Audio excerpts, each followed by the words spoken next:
Okay, guys. So, I have to say thank you to one of my subscribers for letting me know yesterday that she's been watching my videos and learning things. I appreciate that very much. That's what the channel is for. And just keep sharing the channel and passing it on and encourage people to subscribe and watch the channel, and I'll keep doing my part and keep putting the videos out there. So this one right now is it's chapter 13 on fiber animals, and I'm just going to go through the rest of this.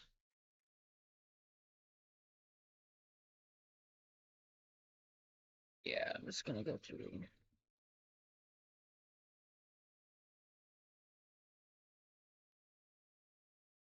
Fiber animals. Sheep, goats, rabbits, and alpacas. Hang on, guys. Alright. Now that you're thoroughly convinced of the benefits of fiber animals, it's time to figure out how to get your full-blown fiber operation into production.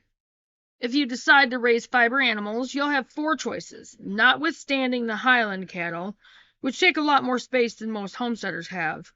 Sheep, Angora, and Cashmere goats, Angora rabbits, and alpacas. Sheep, goats, and alpacas need a bit of room to move around, and you should have at least 2 of each. They are all social animals, so it's a bit cruel to raise just one. They get lonely if left on their own too long, which can lead to unhealthy behaviors that eventually cause physical problems. The only exception I know to this rule, and I am more than a bit skeptical about it, is in integrating an alpaca into a pre-existing herd as a guard animal. I think perhaps it might be better for the alpaca in question if she has a friend to help her guard the other herds. I agree with that. Rabbits also require friends, as they are also social animals, but they require much less space. Also, another plug for rabbits, they produce my favorite poop.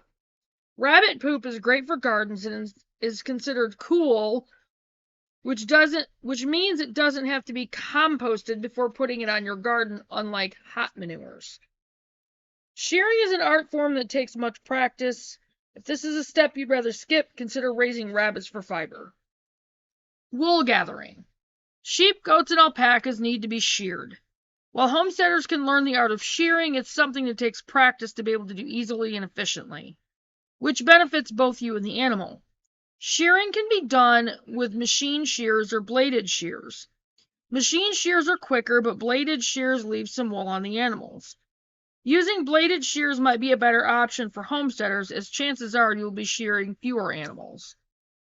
The bladed shears have more of the fleece, also leave more of the fleece on the animal, helping to protect it from the elements while the fleece regrows.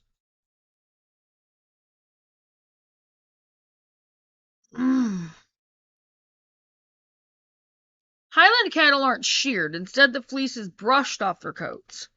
Rabbits can be sheared, but the best way to get the fleece from them is with an air compressor or blow dryer. The animals are placed on a tarp or sheet and blown. The loose wool flies off from them and is collected on the sheet or tarp. From fleece to yarn. Once you get the wool from your animals, you'll have to process it. The basic steps are cleaning, picking, dyeing, carding, and finally spinning. But you don't actually have to do any of these things. Many spinners and fiber artists actually enjoy the process of making yarn from start to finish. Additionally, it's also possible to sell your fleece to a larger operation. If you decide to do this, the buyer will tell you what steps she'd like you to take before she gets the fleece. If you decide you want to process your fleece, here are the basic steps you will need to take.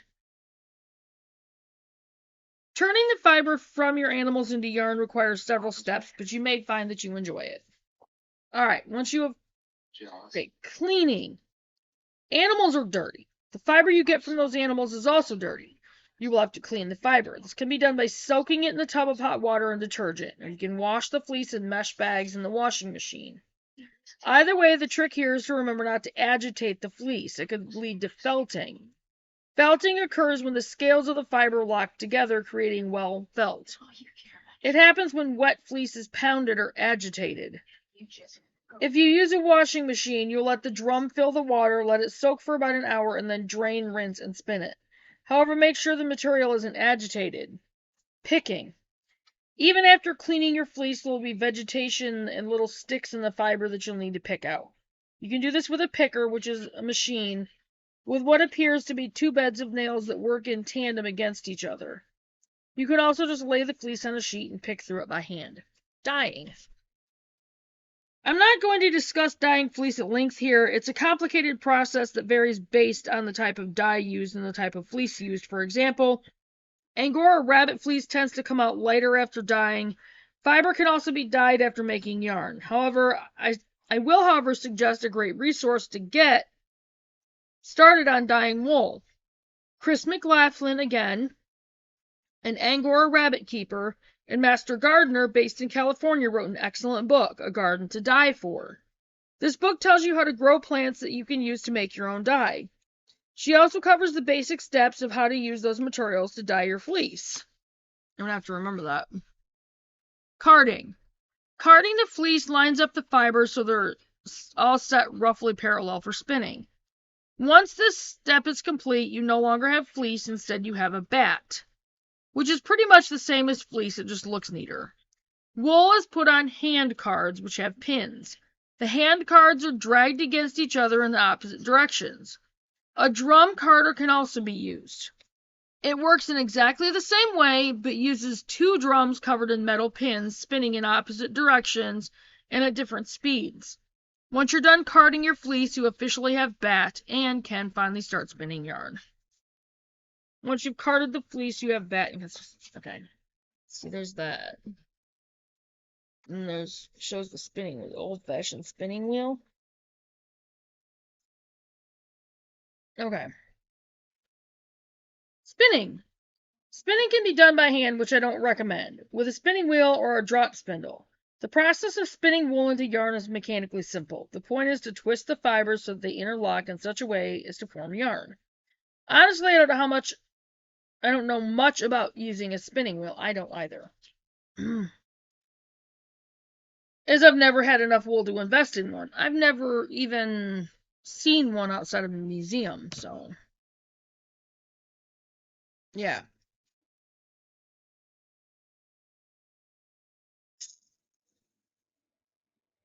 But I can recommend a drop spindle. Drop spindles are simple devices with a storied tradition. The process can be learned by nearly anyone, and since they're so simple, they can literally be made with an old compact disc and a wooden dowel. To learn more about drop spindles, check out Respect the Spindle by Abby Frankwilmont. That was Respect the Spindle by Abby Frankwilmont. Homesteaders' favorite fiber animals. Rabbits. Angora, English, French, German, giant, satin. The fiber from Angora rabbits can be harvested with minimal equipment. Sorry. Oh my goodness. Sorry, guys. And produces an excellent and popular wool. The wool is sold by cottage industries as a fleece spun into yarn by hobbyists for crochet and knitting. And any operation can be scaled up to produce a sizable commercial venture. Goats. Angora. Angora goats originate from the Middle East and are known for their high quality fiber production. Varieties have been bred all over the world, with minor differences being produced due to the breeding practices of the various countries in which they are raised. The goats produce mohair and look like goats crossed with sheep due to their fluffy appearance. Australian Cashmere. This goat is popular in Australia, where it is known for its high-quality midwinter coat. The breed has its origins in the 1800s, when a breeder encouraged the country to support a fleece industry. The goats were kept for a time until abandoned in the early 1900s due to a gold rush, only to be rediscovered and revived as a breed in the 1970s. Sheep. Borula Merino, originating in Australia. This breed is known to be small. The size, however, is offset by the breed's docile nature and fine wool. This size also makes it suitable for small farm operations. Although it originates in Australia, This breed is spread to New Zealand and the United States. Delaine Merino, one of the oldest sheep breeds in the world.